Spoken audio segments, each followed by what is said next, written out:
यो दिव्याक्षरमुक्तजुष्टचरणोऽनन्तार्कते झोमये धाम्नि ब्रह्मपुरेषु भावयभवान् दिव्ये निजे राजते यो धृत्वात्र नराकृतिं च सवृषां भक्तिं विते निक्षितौ तं धार्मिं ह्यवतारिणं च सहजानन्दं हरिं चिन्तये गुणातीतोऽक्षरं ब्रह्म भगवान् पुरुषोत्तमः जनो जानन्निदं सत्यं मुच्यते भवबन्धनात् श्री स्वामिनारायण भगवाननी जय। अक्षर पुरुषोत्तम महाराजनी जय। गुणातीतानंद स्वामी महाराजनी जय। भगतजी महाराजनी जय। शास्त्रीजी महाराजनी जय। योगीजी महाराजनी जय। प्रमुख स्वामी महाराजनी जय। महंत स्वामी महाराजनी जय। प्रमुख स्वामी महाराज शताब्दी महोत्सवनी जय। સ્વામિનારાયણ હરિ વચનામૃત ગઢડા પ્રથમનું 57મું અસાધારણ મોક્ષનું કારણ. સ્વામિનારાયણ હરિ સંવત 1876ના ફાગણ સુધી દ્વિતીયાને દિવસ શ્રીજી મહારાજ શ્રી ગઢડા મધ્યે દાદા ખાચરના દરબારમાં સાધુની જાયગાને વિશે વિરાજમાન હતા ને સર્વ શ્વેતવસ્ત્ર ધારણ કર્યા હતા અને પોતાના મુખારવિંદની આગળ સાધુ તથા દેશ દેશના હરિભક્તની સભા ભરાઈને બેઠી હતી. પછી શ્રીજી મહારાજ બોલ્યા, જેને પ્રશ્ન ઉત્તર કરતા આવડે તે એક એક પ્રશ્ન પૂછો. શ્રીજી મહારાજ સામેથી કહે છે કે પ્રશ્ન પૂછતા આવડે તે પ્રશ્ન પૂછો. ઘણાને કેવું પ્રશ્ન પૂછતા આવડે નહીં. અરે આધ્યાત્મિક માર્ગની તો વાત જવા દઈએ, પણ લૌકિક પોતાને જે પ્રશ્નો હોય ને એ પણ પ્રમુખ સ્વામી મહારાજ પાસે ઘણાનું જોયું છે કે આવે ને ત્યારે બધું પ્રશ્ન કાં ભૂલી જાય, કાં તો પછી શું રજૂ કરે ને કંઈક તૃતીયમ રજૂઆત કરે ને જે રજૂઆત કરવાની વ્યવસ્થિત કરી ના શકે. પ્રશ્ન પૂછતા પણ આવડે નહીં. સાંકરીમાં પ્રમુખ સ્વામી મહારાજ એક વખત હતા અને એક ભાઈ સ્વામી આગળ પ્રશ્ન બધું રજૂ કરવા માટે આવ્યા અને શું રજૂઆત કરે એ જ ખબર ના પડે કે સ્વામી મારા આ સાલમાં લગ્ન થયા, પછી તરત કે સ્વામી મેં પેલા જોડે ધંધો શરૂ કર્યો, અને પછી કંઈક પાછા દીકરાની વાત ઉપર જતા રહે. કંઈક મેળ જ ના પડે. 15 મિનિટ સુધી બાપા આગળ બેઠા અને કંઈ ખબર જ ના પડે કે શું પૂછવા માગે છે. પછી સ્વામીએ પોતે એક સંતને બોલાવીને કીધું, સ્વામી કે એક કામ કરો કે તમે આમની જોડે બેસો. અને પછી એ સંત પણ એની જોડે 2-2.5 કલાક બેઠા, ત્યારે એના શું પ્રશ્ન છે ખબર પડી. અને પછી બાપા આગળ રજૂ કર્યા કે ભાઈ સ્વામી એના આટલા પ્રશ્નો છે.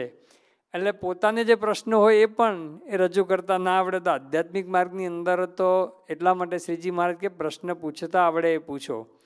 ઘણા બધા આધ્યાત્મિક માર્ગની અંદર પણ પ્રશ્ન પૂછતા હોય છે, પણ બીજા માટે પ્રશ્ન પૂછતા હોય છે કે બીજાને લાગુ પડે ને એના માટે. ઘણા રવિવારની સભાની અંદર પોતે નિયમિત આવતા હોય તો પ્રશ્ન પૂછે કે સ્વામી રવિવારની સભાની અંદર કેટલા વાગે આવવું જોઈએ. એને બીજા માટે જ પ્રશ્ન પૂછે છે, એનું લક્ષ્ય બીજો છે એટલે બીજા માટે પ્રશ્ન પૂછતા હોય છે. એ પણ પ્રશ્ન પૂછતા આવડ્યું ના કહેવાય. પછી ઘણા સામેવાળાની પરીક્ષા કરવા માટે પ્રશ્ન પૂછતા હોય છે. ભાઈ સામેવાળાને કેટલું જ્ઞાન છે અને કેટલું જાણે છે, બીજાની પરીક્ષા કરવા માટે પૂછતા હોય છે. એ પણ પૂછતા ના આવડ્યું કહેવાય. પછી ઘણા છે એ પોતાનું બુદ્ધિનું પ્રદર્શન કરવા માટે કે હું બહુ બુદ્ધિશાળી છું, મારા જેવો કોઈ બુદ્ધિશાળી નથી, મને આવા સારા પ્રશ્નો પૂછતા આવડે છે, એમ પોતાની બુદ્ધિ એની ચાતુર્યતા બતાવવા માટે પ્રશ્ન પૂછતા હોય છે. તો આવી ઘણી બધી રીતે પ્રશ્ન પૂછતા હોય છે, પણ એ પ્રશ્ન પૂછતા આવડ્યું ના કહેવાય. પોતા માટે જે પ્રશ્ન પૂછે ને એક પ્રશ્ન પૂછતા આવડ્યું કહેવાય. એટલે મુક્તાનંદ સ્વામી પોતે પ્રશ્ન પૂછે છે. મોહન સ્વામી મહારાજે વાત કરેલી કે મુક્તાનંદ સ્વામીએ પોતા માટે જ પ્રશ્ન પૂછ્યા છે અને બીજાનો કોઈ વિચાર કર્યો નથી અને પોતા માટે પ્રશ્ન પૂછીને પોતે એમાં સુધારો કરતા ગયા તો આગળ વધતા વધતા વધતા કે એને ક્યાં પહોંચી ગયા એવું મહંત સ્વામી મહારાજે પોતે વાત કરેલી. અને શ્રીજી મહારાજે પોતે પણ કીધું કે મુક્તાનંદ સ્વામીની મોટપ કેટલી. સંતદાસજીને મુક્તાનંદ સ્વામીનો પ્રશ્ન નિષ્કુળાનંદ સ્વામીને પૂછ્યો કે બેમાંથી કોણ મોટા. હવે સંતદાસજી પોતે આમ સિદ્ધ દશાવાળા હતા ને બદ્રિકાશ્રમમાં ને બધામાં જાય, ધામમાં ને બધામાં આવે, એટલે લોકોને એમ લાગે કે ભાઈ આ સિદ્ધ દશાવાળા છે એટલે એ મોટા, એટલે એમને મોટા કીધા. એટલે શ્રીજી મહારાજે કીધું કે સંતદાસજી મોટા ખરા, પણ એ કેવા મોટા, તો કોઈ હવેલી બંધાતી હોય 2 માળની 3 માળની, એ વખત તો 3 માળની હવેલી બંધાતી, 2 માળ 3 માળની, તો એની અંદર ખર્ચ થાય તો બહુ કેટલો ખર્ચ થાય, બહુ ખર્ચ ના થાય. પણ શ્રીજી મહારાજ એ વખતે અંગ્રેજોએ બધે ખેડાના કેમ્પની અંદર મોટા પાયા નાખેલા અને 9 લાખની તો બધી પાયાની અંદર બધો ખર્ચો કરેલો. એટલે મુક્તાનંદ સ્વામી કહેતા કે ભાઈ ખેડાના કેમ્પ જેવા, એટલે એની મોટપ વધતી જશે, કારણ કે પોતે પોતા માટે જ હંમેશા જીવ્યા છે.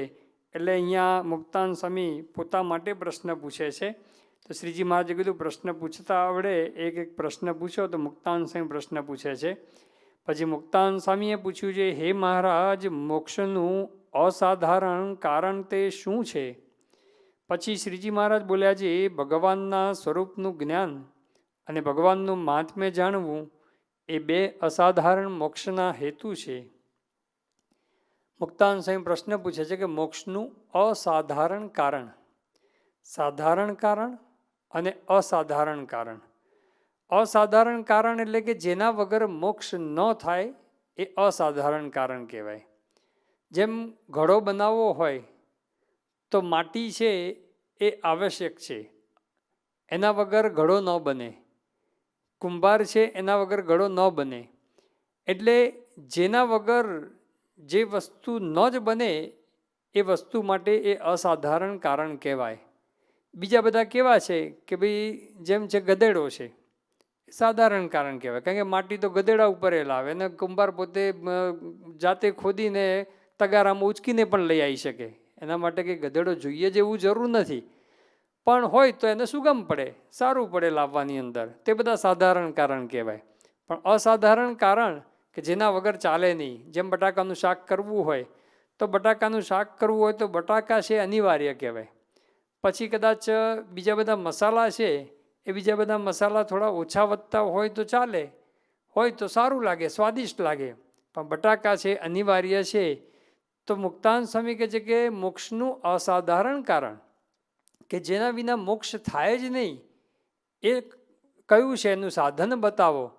બીજા બધા સાધનો છે એ તો કદાચ કરીએ, વધતા ઓછા થાય, કોઈનાથી થાય ન થાય, પણ જેના વગર મોક્ષ થાય જ નહીં એ બતાવો. તો શ્રીજી મહારાજે પોતે એ વખતે અહીંયા બતાવે છે કે ભગવાનના સ્વરૂપનું જ્ઞાન અને ભગવાનનું મહાત્મ્ય, આ 2 અસાધારણ કારણ છે મોક્ષ માટેના. બીજા બધા સાધનો ખરા, તપ, વ્રત, દાન, યજ્ઞ, આ બધા સાધારણ કારણ કહેવાય. એ તો કદાચ વધતા ઓછા થાય, કોઈ કરી પણ શકે, કોઈ ન પણ કરી શકે. જેમ કે તપ છે, તો તપ છે એ ભગવાનની પ્રસન્નતા માટે છે, પરંતુ એનાથી કલ્યાણ ના થાય. અસાધારણ મોક્ષ એ ન થાય, કારણ કે ઘણાથી તપ ન પણ થાય. કોઈનો દેવો હોય તો તપ ના થાય. કોઈ દાન, તો દાન પણ જરૂરી છે, આવશ્યક છે, મોટા પુરુષની પ્રસન્નતા થાય છે. પણ હવે સાવ ગરીબ હોય, પોતાનું જ માન પૂરું કરતો હોય તો કેવી રીતે દાન કરવાનું? તો આ બધા સાધારણ કારણ છે.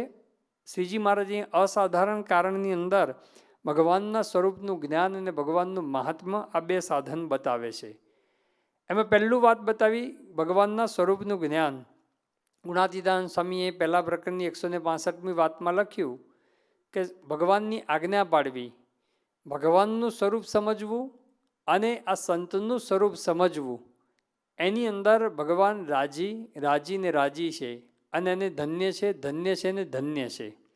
તો જો ભગવાનના સ્વરૂપનું અને આ સંતના સ્વરૂપનું જ્ઞાન થાય, ભગવાનનું અને ભગવાનના સ્વરૂપનું જ્ઞાન એટલે આ ગુણાતીત સત્પુરુષનું જ્ઞાન. યોગીજી મહારાજ પોતે વાત કરતા કે શ્રીજી મહારાજ જ્યારે હયાત હતા ત્યારે ભગવાનનું સ્વરૂપ એટલે શ્રીજી મહારાજ પોતે, એમનું જ્ઞાન એટલે કે શ્રીજી મહારાજ સર્વોપરી છે, સર્વ અવતારના અવતારી છે, સદા દિવ્ય સાકાર છે, સર્વ કરતા હરતા છે, અક્ષર બ્રહ્મ દ્વારા પ્રગટ છે.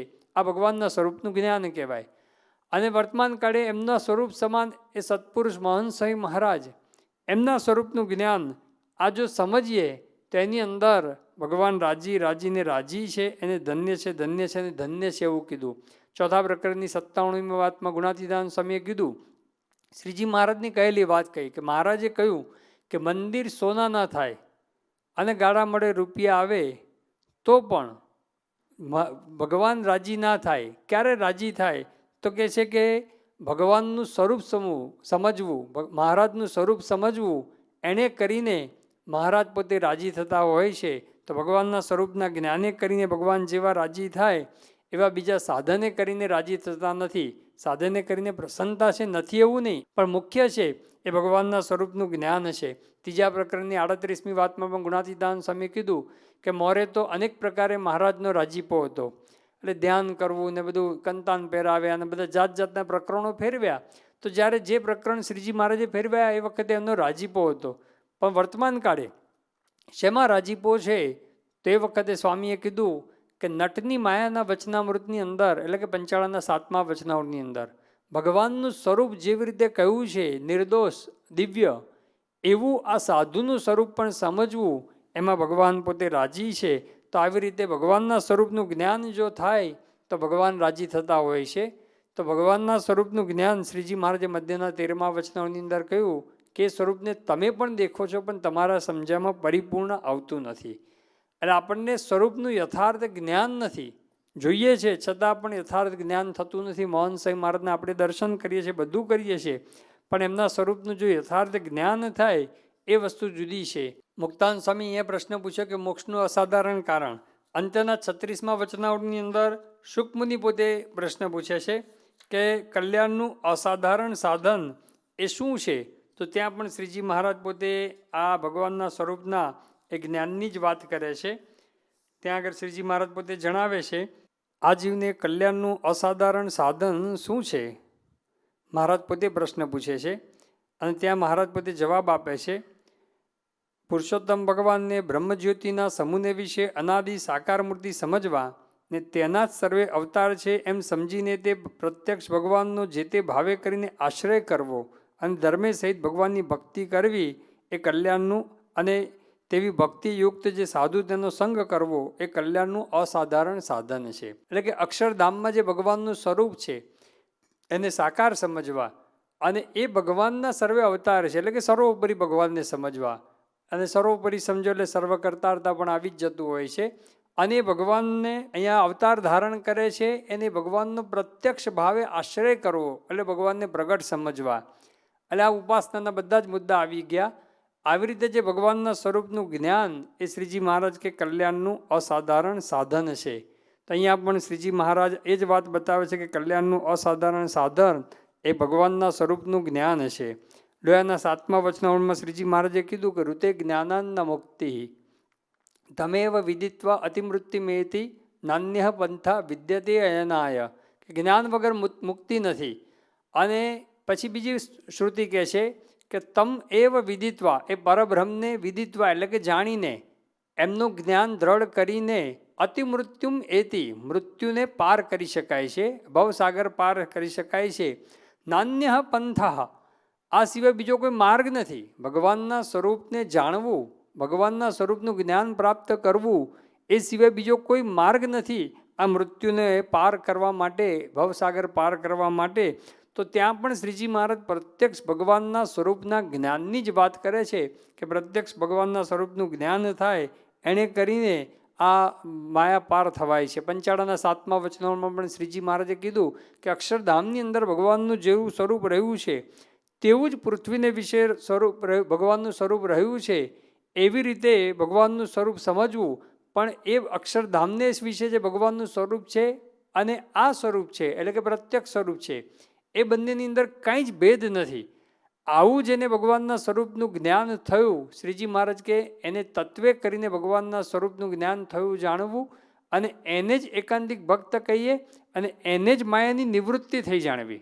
એટલે કે માયાથી પર થયો, અક્ષરધામની પ્રાપ્તિ થઈ, કલ્યાણ મોક્ષ એનું જ થયું જાણવું કે જેને ભગવાનના સ્વરૂપનું આવું જ્ઞાન છે કે જે અક્ષરધામમાં છે એ જ અહીંયા પ્રત્યક્ષ છે, એવું જેને જ્ઞાન થયું એને માયા પર થયો જાણવો. પ્રથમના 37માં વચનાવળમાં સેમ આવી જ વાત કરે છે શ્રીજી મહારાજ કે આત્યંતિક પ્રલય થાય ત્યારે આ ભગવાન ને ભગવાનના ભક્ત એ સદા સાકાર છે અને એ ભગવાન વિના બીજો કોઈ જ એ કરતા નથી અને ભગવાન વિના સૂકું પાંદડું પણ ફરવાને સમર્થ નથી. આવી રીતે ભગવાનને સાકાર કરતા સર્વોપરી જે માને છે ને પ્રગટ માને છે, તો શ્રીજી મહારાજ કહે છે કે એને ઘણો બધો મહિમા એ ભક્તોનો કહે છે. એની અંદર એક મહિમા આ કહે છે કે એવો જે ભગવાનના સ્વરૂપનું જેને યથાર્થ જ્ઞાન છે એ તો ભગવાનના ધામમાં ચૈતન્યની મૂર્તિ થઈને ભગવાનની હજુરની અંદર રહે છે. એટલે કે એનું મોક્ષ થાય છે, એનું આત્યંતિક કલ્યાણ થાય છે. એટલે આત્યંતિક કલ્યાણ માટે, મોક્ષ માટે શ્રીજી મહારાજે અવારનવાર ભગવાનના સ્વરૂપના જ્ઞાનની વાતો કરેલી છે. અને બીજું સાધન શ્રીજી મહારાજ બતાવે છે કે ભગવાનનું મહાત્મ્ય જાણવું. આમ તો યથાર્થ ભગવાનના સ્વરૂપનું જ્ઞાન એટલે પછી મહાત્મા આવી જ જાય છે, પણ મહિમાની અંદર વિશેષ કરીને ભગવાનને અંતર્યામી જાણે, સર્વજ્ઞ જાણે, ભગવાનના ઐશ્વર્ય પ્રતાપ આ બધું જાણે, ભગવાનની અંદર અખંડ સુખ રહેલું છે, અપાર સુખ રહેલું છે, આ બધો જે ભગવાનનો મહિમા જાણે, અનંત કોટી બ્રહ્માંડના ભગવાન પોતે રાજા છે, આવો જો મહિમા જાણ્યો હોય તો ભગવાનના પ્રત્યે અહોભાવ આપણને થતો હોય. જેમ કે સત્પુરુષને અત્યારે મહિમા સમજીએ મોહન સ્વામી મહારાજનો, અનંત કોટી બ્રહ્માંડના પોતે રાજાધિરાજ છે, આ જો મહિમા સમજાયો હોય તો કેટલો અહોભાવ થાય. અત્યારે આપણે એક દુનિયાના કોઈ પ્રેસિડેન્ટ હોય, એક દેશના પ્રેસિડેન્ટ હોય કે પ્રાઇમ મિનિસ્ટર હોય, એને જો આપણે મળીએ તો આપણને કેટલો અહોભાવ થતો હોય છે. તેવો અહોભાવ મોહન સ્વામી મહારાજને મળીને થાય. પ્રમુખ સ્વામી મહારાજને બધા કેટલી વાર મળ્યા હશે, કેટલી બધી વખત પ્રમુખ સ્વામી મહારાજના આશીર્વાદ બધાએ લીધા હશે, મોહન સ્વામી મહારાજના પણ આશીર્વાદ લીધા હશે, મોહન સ્વામી મહારાજે માથે હાથ મૂક્યો હશે, પ્રમુખ સ્વામી મહારાજ જોડે તો કેટલી વાર ખાનગી કરી છે, કેટલા બધા પ્રશ્નોના આપણે પૂછ્યા હશે, સ્વામીએ પત્રો પણ લખ્યા હશે, પત્રો દ્વારા જવાબ પણ આપ્યા હશે. હવે આપણને નરેન્દ્રભાઈ મોદીનો પત્ર આવ્યો હોય તો આપણે કેટલા કેફમાં ફરીએ, કેટલા બધાને બતાવીએ કે જો ભાઈ નરેન્દ્રભાઈ મોદીનો પત્ર આવ્યો. સારી વસ્તુ છે, ખોટી નથી એમ, કારણ કે એમનો પણ મહિમા છે, ભારતનું આખું તંત્ર ચલાવે છે, આટલું મોટું રાજ્ય ચલાવે છે. તો આ તો અનંત કોટી બ્રહ્માંડના રાજાધિરાજ છે ભગવાન, અને એ ભગવાનના અખંડ ધારકા સંત છે. એના આપણને દર્શન થાય, એના આશીર્વાદ મળે, એનો આપણને પત્ર મળે તો આપણે કેટલો બધો આનંદ થવો જોઈએ. એ નથી થતો એનું કારણ શું? મહિમાની ખામી છે. એટલા માટે શ્રીજી મહારાજ કે ભગવાનના સ્વરૂપનું જ્ઞાન અને ભગવાનનો મહિમા, એ મહિમા પણ જો જાણે તો પછી એ આપણને અખંડ કેફ અને આનંદ રહેતો હોય છે. અને મહિમાની પણ મોટી ખામી રહી જતી હોય છે. શ્રીજી મહારાજે મહિમાની જ્યાં જ્યાં વાતો કરી છે ભગવાનના મહિમાની, એમાં સ્થૂળ મહિમાની કંઈ વાતો કરી જ નથી. શ્રીજી મહારાજે ભગવાનના મહિમાની વાતોમાં આ જ બધી વાતો કરી છે કે અનંત કોટી બ્રહ્માંડના રાજાધિરાજ છે અને ભગવાન સર્વાંતર્યામી છે, અતિશય સુખ સ્વરૂપ છે, જેના સુખની આગળ અનંત રૂપવાન સ્ત્રીઓનું જોયાનું સુખ પણ તુચ્છ થઈ જાય છે. આ બધો જ મહિમા શ્રીજી મહારાજે પોતે કીધેલો છે. જે પ્રથમનું 56મું વચનામૃત આપણે જોઈ ગયા, ત્યાર પછી પ્રથમનું 78મું વચનામૃત, સારંગપુરનું પહેલું વચનામૃત, અંત્યનું 39મું વચનામૃત, મધ્યનું પહેલું વચનામૃત, ઘણા બધા વચનામૃતની અંદર શ્રીજી મહારાજે આ પ્રકારનો મહિમા, લોયાનું 17, 18 આ બધા વચનામૃતની અંદર આ રીતનો મહિમા શ્રીજી મહારાજે કીધો છે. તો આ ભગવાનનો યથાર્થ મહિમા છે, સાચો મહિમા છે. બીજો પણ મહિમા આપણે એમના કાર્ય દ્વારા સમજીએ છીએ, ખોટું નથી. શ્રીજી મહારાજે જેમ સતી પ્રથા બંધ કરાવી, બાળકીને દૂધ પીતી છે એ બંધ કરાવી, પછી હિંસામય યજ્ઞો શ્રીજી મહારાજે પોતે બંધ કરાવ્યા. આ ઘણા બધા કાર્યો શ્રીજી મહારાજે સારા કર્યા છે, સામાજિક કાર્યો પણ કર્યા છે, એ દ્વારા પણ મહિમા છે. પણ યથાર્થ મહિમા એ તો એના સ્વરૂપનો આ રીતનો મહિમા છે. સર્વાંતર્યામી છે, અનંત ઐશ્વર્ય પ્રતાપે યુક્ત છે, અનંત બ્રહ્માંડના રાજાધિરાજ છે. આ સાચો મહિમા છે. અને એ મહિમા સમજીએ તો અંતરની અંદર આનંદ કેફ એ જ રહેતો હોય છે. બાકી પેલો લૌકિક મહિમા તો કદાચ બીજાની અંદર પણ જોવા મળે તો પછી આપણે એને પણ ભગવાન માની લઈએ અથવા તો એને પણ મોટા માની લઈએ. મોટા કહેવાય પણ ભગવાન તુલ્ય ના આવે. જેમ ગુણાતીતાન સ્વામીના વખતની અંદર એક જણાએ મહિમાનું માપ કેવું રાખેલું કે ગુણાતીતાન જેની પાછળ વધારે માણસો ફરે ને મોટા. તો એક વખત ફરતા ફરતા જુનાગઢ આવ્યા તો જુનાગઢમાં ગુણાતીતાન સ્વામી પાછળ ઘણા બધા માણસો હતા. કારણ કે સ્વામી પોતે ત્યાં જુનાગઢમાં રહેતા તો દેશ વિદેશથી ઘણી બધી જગ્યાએથી બધા સંતો હરિભક્તો એમનો સમાગમ કરવા માટે આવતા. શ્રીજી મહારાજની આજ્ઞા હતી કે વર્ષો વર્ષ એક માસ રે કરવા મંદિરમાં નિવાસ રહે, કે દર વર્ષે 1 મહિનો જુનાગઢ આવીને નિવાસ કરવો, ગુણાતીતાન સ્વામીનો સમાગમ કરો. તો ઘણા બધાને જોયા ને તેને થયું કે આ સ્વામી બહુ મોટા લાગે છે, એમ કરીને સ્વામીમાં જોડાયા. પછી થોડા વખત પછી રઘુવીરજી મહારાજ આવ્યા, આચાર્ય મહારાજ, તેની પાછળ વધારે માણસો જોયા તો ગુણાતીતાનંદ સ્વામીને મૂકીને આચાર્ય રઘુવીરજી મહારાજ પાસે પહોંચી ગયા. અને એના પછી એક વખત એમને વડોદરા જવાનું થયું અને વડોદરા ગાયકવાડની સવારી જોઈ. હવે ગાયકવાડની સવારી જોઈ તો એમાં તો બધા હજારો માણસો દર્શન માટે ઉમટતા હોય તો એને થયું કે ભાઈ આ તો ગાયકવાડ મોટા છે, ત્યાં પહોંચી ગયા. તો જો આવું માપદંડ કાઢ્યું હોય ભાઈ, સાચો મહિમા ભગવાનનો કે સત્પુરુષનો સાચો મહિમા સમજ્યા ના હોય તો આવી રીતે ભગવાનને સંતને સમજતા હોય તેની અંદર ખોટ આવવાની પૂરેપૂરી શક્યતા. ગુણાતીતાનંદ સ્વામીના વખતની અંદર એક જણે એવું કીધું કે ગુણાતીતાનંદ સ્વામી 4 તાવડીએ રોટલા કરે ને તો અક્ષર સાચા. 4 તાવડી ઉપર એક સાથે રોટલા કરે ને, રોટલો એક તાવડી ઉપર મૂકે એમ નહીં, 4 તાવડી ઉપર રોટલા મૂકે અને એ રોટલા એક સાથે કરી શકે તો ગુણાતીતાનંદ સ્વામી અક્ષર સાચા. ગુણાતીતાનંદ સ્વામી કે હું 4 તાવડી ઉપર રોટલા ન કરું તો અક્ષર થોડો મટી ગયો. તો આવું બધું માપદંડ લોકો બધા કાઢતા હોય છે. એટલે આપણી મનની રીતે આપણે બધું કરતા હોઈએ છીએ. સત્પુરુષનો મહિમા છે બીજો બધો, જે કોઈ કાર્ય દ્વારા પણ, જેમ પ્રમુખ સ્વામી મહારાજે પણ ઘણી બધી સામાજિક સેવાઓ બધે કરી છે. મોરબી રેલ રાહત વખતે, ભુજમાં ભૂકંપ વખતે, અથવા તો અતિવૃષ્ટિ અનાવૃષ્ટિ ગમે ત્યારે થાય, દુષ્કાળને બધું આવ્યું છે, કેટલ કેમ ને બધું કર્યું છે સ્વામી. એ દ્વારા પણ પ્રમુખ સ્વામી મહારાજનો આપણને અપરંપાર મહિમા સમજાય છે. પણ એ પૂરતો નથી, એનાથી પર મહિમા છે એ આપણે સમજાવવો જોઈએ. પ્રમુખ સ્વામી મહારાજે બધા મંદિરો કર્યા એ પણ સ્વામીનો મહિમા છે. અક્ષરધામ કર્યા એ પણ પ્રમુખ સ્વામી મહારાજનો મહિમા છે. એની પાછળનો કોઈ ઇતિહાસ જોઈએ તો ખૂબ મહિમા સમજાય. પણ એના કરતાં વિશેષ મહિમા કે આટલું બધું કર્યા છતાં પણ એમને લેશ માત્ર અહમ નથી ને સાચો મહિમા છે. એમણે ભગવાનને અખંડ ધાર્યા છે, એમનો સાચો મહિમા છે. તો આ રીતે મહિમા સમજવાનું કે એમણે આટલું બધું કાર્ય કર્યું અને આટલું બધું કાર્ય કરવા છતાં પણ એમને લેશ માત્ર પણ મેં કર્યું છે એવું ક્યારેય પણ વાત કરી નથી. કાં તો ભગવાન કરતા અડધા છે, આપણાથી શક્યો પાપડ પણ ભાંગી શકતો નથી. શાસ્ત્રીજીમાં યોગીજી મહારાજના સંકલ્પે આ બધું થયું છે, આ સંતો ભક્તોએ કર્યું છે. આ રીતનું વારંવાર જે પ્રમુખ સ્વામી મહારાજ જે બોલે છે, વર્ષો સુધી એમણે ક્યારેય પણ એવું નથી કીધું કે ભાઈ મેં કર્યું કે મારાથી થયું. આજે મહંત સ્વામી મહારાજ પણ કેટલું બધું કાર્ય કરે છે, પણ એકદમ પોતે સાયલેન્ટ, જરા પણ હુંવાટો નહીં અને લેશ માત્ર પણ એવું નહીં કે ભાઈ મેં કર્યું. બધું જ મહંત સ્વામી મહારાજ કાયમ વાત કરે કે આપણે તો પ્રમુખ સ્વામી મહારાજને શ્રીજી મહારાજને ઉપર સોંપી દેવાનું, એટલે આપણે છૂટા, આપણે કાંઈ જ નહીં. તો આટલું બધું કરવા છતાં પણ પોતે એ માનતા જ નથી આ મેં કર્યું છે, એ મોટો મહિમા છે.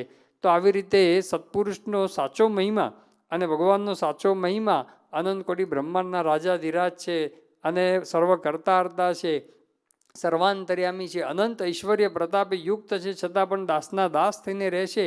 આ સાચો મહિમા છે. હવે શ્રીજી મહારાજે અહીંયા મોક્ષના જે અસાધારણ કારણની અંદર આ 2 વસ્તુ બતાવી. હવે મુક્તાનંદ સ્વામી અહીંયા પ્રશ્ન પૂછ્યો છે. થોડા દિવસ પહેલાં મુક્તાનંદ સ્વામીએ જ પ્રથમના 54મા વચનામાં પ્રશ્ન પૂછ્યો છે કે ભાગવત ધર્મનું પોષણ કેમ થાય ને જીવને મોક્ષનું દ્વાર ઉગાડું કેમ થાય. તો ત્યાં આગળ શ્રીજી મહારાજે સત્પુરુષને બતાવ્યા કે સ્વધર્મ, જ્ઞાન, વૈરાગ્ય અને મહાત્મ્ય સહિત ભક્તિ તેણીયુક્ત એવા જે એકાંતિક સંત, એના થકી ભાગવત ધર્મનું પોષણ થાય છે અને મોક્ષનું દ્વાર પણ એવા સત્પુરુષ થકી ઉગાડવું થાય છે. તો ત્યાં આગળ સત્પુરુષ બતાવ્યા અને અહીંયા ભગવાનના સ્વરૂપનું જ્ઞાન ને ભગવાનનો મહિમા, એ 2 સાધન બતાવ્યા. હવે આપણે બીજા બધા વચનાઓ પણ સાથે સાથે જોઈ લઈએ કે બીજે બધે પણ મહારાજે જુદી જુદી વાતો કરેલી છે. જેમ કે અંત્યનું 36મું વચનાઓ, ત્યાં પણ ભગવાનના સ્વરૂપના જ્ઞાનની વાત કરેલી છે. કારેણીના 7મા વચનાઓની અંદર પણ આત્યંતિક કલ્યાણ એ ભગવાનના સ્વરૂપનું જ્ઞાન એણે કરીને આત્યંતિક કલ્યાણ થાય છે એ વાત કરી છે. તો અહીંયા પ્રથમના 54મા વચનાવળમાં, મધ્યના 59મા વચનાવળમાં, વર્તાલના 4થા વચનાવળની અંદર, અંત્યના 7મા વચનાવળની અંદર આ બધા વચનાવળની અંદર સત્પુરુષ બતાવ્યા છે કે સત્પુરુષ દ્વારા કલ્યાણ છે. અહીંયા ભગવાનના સ્વરૂપનું જ્ઞાન ને મહિમાથી કલ્યાણ બતાવે છે. તો આપણને વિરોધાભાસ જેવું લાગે, પણ વિરોધાભાસ નથી. કલ્યાણ, મોક્ષ એ તો ભગવાનના સ્વરૂપના જ્ઞાને કરીને, ભગવાનના મહિમાએ કરીને જ કલ્યાણ અને મોક્ષ છે. આત્યંતિક કલ્યાણ, આત્યંતિક મોક્ષ. તો જ્યાં જ્યાં સત્પુરુષ બતાવ્યા છે એનું શું સમજવું? તો સત્પુરુષ એટલા માટે બતાવ્યા છે કે સત્પુરુષ દ્વારા જ આપણને ભગવાનના સ્વરૂપનું યથાર્થ જ્ઞાન થાય છે. સત્પુરુષ દ્વારા જ ભગવાનનો યથાર્થ આપણને મહિમા સમજાય છે. એ વિના આપણને યથાર્થ મહિમા પણ સમજાતો નથી. કારેણીનું 12મું વચનાવળ, એની અંદર શ્રીજી મહારાજે કીધું સંત સમાગમે કરીને ભગવાનના સ્વરૂપનું જ્યારે જ્ઞાન થાય ત્યારે કારણ શરીર બળે છે. કારણ શરીર બળે એટલે મોક્ષ થઈ ગયો, કલ્યાણ થઈ ગયું. તો ત્યાં પણ શ્રીજી મહારાજે સ્પષ્ટ કીધું, સંત સમાગમે કરીને જ ભગવાનના સ્વરૂપનું જ્ઞાન થાય છે. એટલે આવા સત્પુરુષ છે, એ સત્પુરુષ દ્વારા આપણને ભગવાનના સ્વરૂપનું યથાર્થ જ્ઞાન થતું હોય છે. અંતના 27મા વચનામાં શ્રીજી મહારાજે કીધું કે પંચવર્તમાન યુક્ત જે સત્પુરુષ છે, નિષ્કામ, નિર્લોભ, નિસ્વાર્થ, નિસ્નેહ, નિર્માન, એ પંચવર્તમાન યુક્ત જે સંત છે એને ને ભગવાનને સાક્ષાત સંબંધ છે. તો એવા સંત થકી ભગવાનનો નિશ્ચય થાય છે. તો સત્પુરુષ દ્વારા જ ભગવાનનો નિશ્ચય, ભગવાનનું સ્વરૂપનું જ્ઞાન, ભગવાનનો મહિમા એ આપણને સમજાતો હોય છે. મધ્યના 13મા વચનામાં શ્રીજી મહારાજે કીધું કે એ સ્વરૂપને તો તમે પણ દેખો છો, પણ તમારા સમજામાં પરિપૂર્ણ આવતું નથી. પછી શ્રીજી મહારાજે એ વચનામાં આગળ વાત કરી કે આવી વાત શાસ્ત્રમાં લખી હોય તો પણ પોતાની મેળે સમજાતી નથી. જ્યારે સત્પુરુષ પ્રગટ થાય અને એના મુખ થકી સાંભળે ત્યારે જ સમજાય છે. એટલે સત્પુરુષ દ્વારા જ આ શ્રીજી મહારાજના સ્વરૂપનો મહિમા એ આપણને સમજાતો હોય છે. મધ્યના 13મા વચનામાં વાત કર્યા પછી બીજે જ દિવસે 14મા વચનાની અંદર મુક્તાન સ્વામી પ્રશ્ન પૂછે છે કે ભક્ત છે એ ભગવાનના સ્વરૂપ સાથે તદાત્મકપણાને પામે છે, એ શેણે કરીને પામે છે? સમાધિએ કરીને. શ્રીજી મહારાજ કે સમાધિ બમાધિ કંઈ કામમાં લાગતી નથી. શ્રીજી મહારાજે કીધું ગઈકાલે જેવું અમે ભગવાનનું સ્વરૂપ કીધું, એટલે શ્રીજી મહારાજે પોતાના સ્વરૂપના જ્ઞાનની જે વાતો કરેલી અપરંપાર મધ્યના 13મા વચનામાં, એવું મહારાજ યાદ કરાવે છે કે ગઈકાલે જેવું ભગવાનના સ્વરૂપની જે વાતો કરી છે એ સ્વરૂપનું જ્ઞાન જેને દ્રઢ હોય, અને કેવું દ્રઢ હોય કે જેમાં લીમડો છે, દ્રષ્ટાંત આપે છે કે લીમડો છે એ ગમે તેવું ઊંઘમાં પણ આપણને લીમડો તો લીમડો જ, એવું પાક્કું જ્ઞાન છે. એવું ભગવાનના સ્વરૂપનું જેને જ્ઞાન હોય એ તદાત્મકપણાને પામે છે. અને પછી શ્રીજી મહારાજ તરત કહે છે કે એકાંતિક ભક્તના પ્રસંગે કરીને આવા સ્વરૂપનું જ્ઞાન એ થાય છે, તદાત્મકપણાને એ સંત પામે છે. એટલે એકાંતિક સત્પુરુષ વિના આવું તદાત્મકપણું પણ પમાતું નથી. એટલે કે નિશ્ચય, આવો દ્રઢ નિશ્ચય પણ દ્રઢ થતો નથી, ભગવાનના સ્વરૂપનું જ્ઞાન પણ દ્રઢ થતું નથી. વરતાલના 12મા વચનોની અંદર શ્રીજી મહારાજે કીધું કે જીવના કલ્યાણને અર્થે ભગવાન અવતાર ધારણ કરે છે ત્યારે તે ભગવાનનો જેને સંત સમાગમે કરીને દ્રઢ નિશ્ચય થાય છે એનો જીવ બીજના ચંદ્રમાની પેઠે વૃદ્ધિ પામતો જાય છે. ક્યારે? ભગવાનનું જ્ઞાન થાય, ભગવાનનો નિશ્ચય થાય. પણ ક્યારે નિશ્ચય થાય? શ્રીજી મહારાજ કે સંત સમાગમે કરીને ભગવાનના સ્વરૂપનો નિશ્ચય થાય એનો જીવ બીજના ચંદ્રમાની પેટે વૃદ્ધિ પામે. એટલે બીજનો ચંદ્ર હોય પછી 3, 4, 5 પછી પૂનમ સુધી પહોંચે અને કેટલો વૃદ્ધિ પામે છે. એવી રીતે શ્રીજી મહારાજ કે સંત સમાગમે કરીને જ્યારે આવું જ્ઞાન થાય ત્યારે જ આ વૃદ્ધિ પમાતું હોય છે, નિશ્ચય પણ દ્રઢ થતો હોય છે. તો વારંવાર શ્રીજી મહારાજે ભગવાનના સ્વરૂપના જ્ઞાન માટે આપણને સત્પુરુષ જ બતાવે છે કે સત્પુરુષ થકી જ ભગવાનના સ્વરૂપનું જ્ઞાન દ્રઢ થાય છે. અને આપણે લોકની અંદર પણ જોઈએ છીએ, યોગીજી મહારાજ સરળ દ્રષ્ટાંત આપતા કે બાપનો નિશ્ચય કોણ કરાવે? માતા કરાવે, એ સિવાય બીજું કોઈ ના કરાવે. માતા દ્વારા જ એ પિતાનો નિશ્ચય એ સાચો નિશ્ચય થતો હોય છે. એમ ભગવાનનો નિશ્ચય પણ એ સત્પુરુષ કરાવે છે. બીજા પછી એની અંદર પુષ્ટિ કરી શકે પણ યથાર્થ નિશ્ચય તો સત્પુરુષ જ કરાવે છે. પછી બીજી વાત કરી ભગવાનનો મહિમા. તો મહિમા પણ સત્પુરુષ દ્વારા જ આપણને સમજાતો હોય છે. પ્રથમના 1 વચનોની અંદર શ્રીજી મહારાજે કીધું કે સંત સમાગમે કરીને ભગવાનનું મહાત્મ્ય સમજવામાં આવે છે. પ્રથમના 21મા વચનોની અંદર પણ સંત દ્વારા ભગવાનનો મહિમા સમજાય છે વાત કરી. પ્રથમના 51મા વચનોમાં શ્રીજી મહારાજે કીધું કે સંતનો સમાગમ કરીને પુરુષોત્તમ ભગવાનનો આવો મહિમા સમજાય. આવો એટલે આગળ જે મહિમા કીધો કે પ્રકૃતિ પુરુષ થકી અક્ષર પર છે ને અક્ષર થકી પર પુરુષોત્તમ ભગવાન છે, એ બધી જે શ્રીજી મહારાજે વાત કરી. તો મહારાજ કે સંત સમાગમે કરીને પુરુષોત્તમ ભગવાનનો આવો મહિમા સમજાય છે, એના ઇન્દ્રિયો અંતઃકરણ એ પુરુષોત્તમ રૂપ થાય છે. તો ત્યાં પણ સંત સમાગમે કરીને જ ભગવાનનો મહિમા સમજાય છે, વાત કરી. ગુણાતીતાન સ્વામી પહેલા પ્રકરણની પહેલી વાત લખી કે ભગવાનને સાધુના મહિમાની વાતો નિરંતર કરવીને સાંભળવી. અને મહારાજ તો પોતાનું અક્ષરધામ, ચૈતન્ય મૂર્તિ, પાર્ષદો અને સમગ્ર ઐશ્વર્ય લઈને પધાર્યા છે, તે એવાને એવા જ છે. અને ત્યાં વાત મહિમાની ઘણી બધી વાત કરીને શ્રી ગુણાતીતાન સ્વામી છેલ્લે લખ્યું કે આવો મહિમા સમજવાનું કારણ ભગવદીયનો પ્રસંગ છે. ભગવદી એટલે કે સત્પુરુષ, સત્પુરુષનો પ્રસંગ છે એ મહિમા સમજવાનું કારણ છે. તો આપણે જોઈએ છે કે સત્પુરુષ દ્વારા શ્રીજી મહારાજનો યથાર્થ મહિમા એ સમજાતો હોય છે. ને શ્રીજી મહારાજથી માંડીને એટલે કે ગુણાતીત પરંપરાની અંદર આપણે જોઈએ છીએ કે ગુણાતીતાન સ્વામીથી માંડીને વર્તમાન કાળે મોહન સ્વામી મહારાજ સુધીના બધાના જીવન આપણે જોઈએ તો શ્રીજી મહારાજના વખતમાં ઘણા બધા પરમહંસો હતા, પણ ગુણાતીતાનંદ સ્વામીએ જેટલો શ્રીજી મહારાજનો મહિમા પ્રવર્તાવ્યો એટલો કોઈએ પ્રવર્તાવ્યો નથી. ત્યાર પછી ભગતજી મહારાજ, શાસ્ત્રીજી મહારાજ, યોગીજી મહારાજ, પ્રમુખ સ્વામી મહારાજ, બધાના જીવનની અંદર આપણે જોઈએ છીએ. પ્રમુખ સ્વામી મહારાજે જેટલો શ્રીજી મહારાજનો મહિમા પ્રવર્તાવ્યો, ભગવાન સ્વામિનારાયણનો મહિમા પ્રવર્તાવ્યો, ગુજરાત બહાર શ્રીજી મહારાજને કોણ જાણતું હતું? ભગવાન સ્વામિનારાયણને ગુજરાત બહાર કોઈને ખબર જ નહોતી. પણ પ્રમુખ સ્વામી મહારાજે એક દિલ્હી અક્ષરધામ કર્યો અને કેટલો બધો ભગવાન સ્વામિનારાયણનો મહિમા એ દેશ વિદેશની અંદર પ્રવર્તાવી દીધો. બધા મંદિરો કરીને, અક્ષરધામ કરીને. સિમલાની અંદર અત્યારે મંદિર થયું, જલંધરની અંદર મંદિર થયું. સિમલાની અંદર કોઈને સ્વામિનારાયણ શું એ ખબર નહોતી, અને ત્યાં અત્યારે જય સ્વામિનારાયણ, જય અક્ષર પુરુષોત્તમ આરતી થઈ ગઈ અને બધા મંદિરે આવતા થઈ ગયા. તો આ બધો મહિમા પ્રવર્તાવ્યો પ્રમુખ સ્વામી મહારાજે.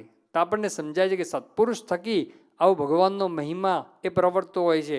પ્રમુખ સ્વામી મહારાજે પોતે ભાષ્યો રચાવ્યા બદ્રેશ સ્વામી દ્વારા.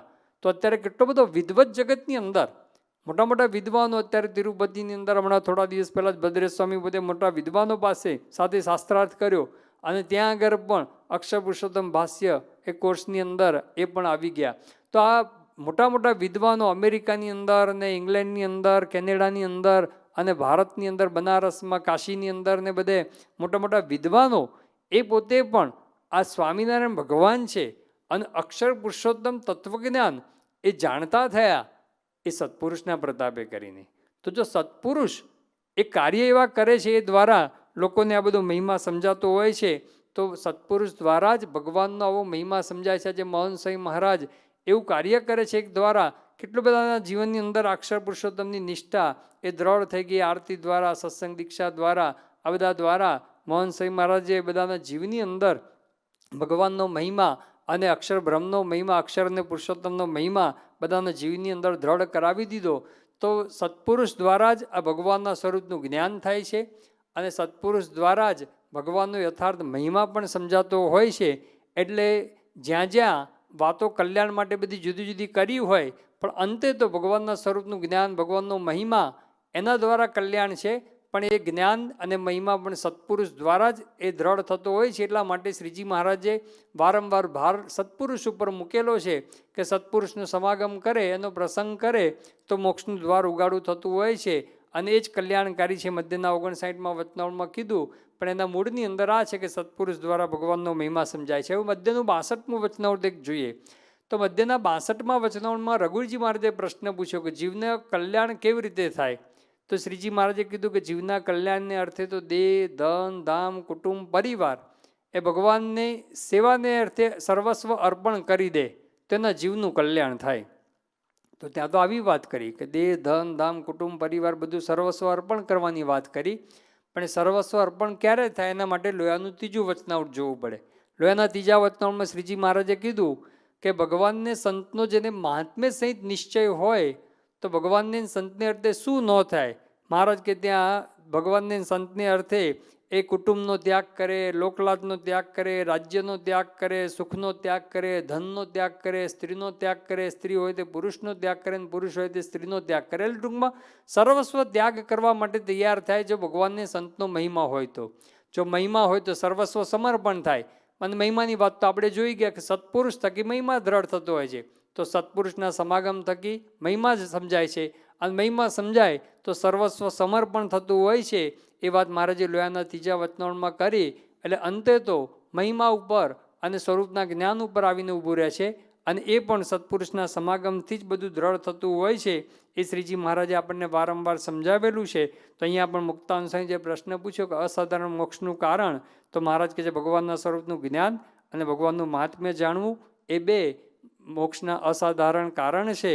એ શ્રીજી મહારાજે બતાવ્યું. ત્યાર પછી બીજા પણ બે પ્રશ્નો છે, એની વાત આપણે આગળ ઉપર જોઈશું. મહારાજ સ્વામીના ચરણોમાં પ્રાર્થના કરીએ કે આપણને એવા સત્પુરુષ મહંત સ્વામી મહારાજ મળ્યા છે, એમના સમાગમ થકી, એમના પ્રસંગ થકી આપણા જીવની અંદર પણ આવા સ્વરૂપના જ્ઞાનની દ્રઢતા અને ભગવાનનો આવો યથાર્થ મહિમા સમજાય એ જ પ્રાર્થના. શ્રી સ્વામિનારાયણ ભગવાનની જય.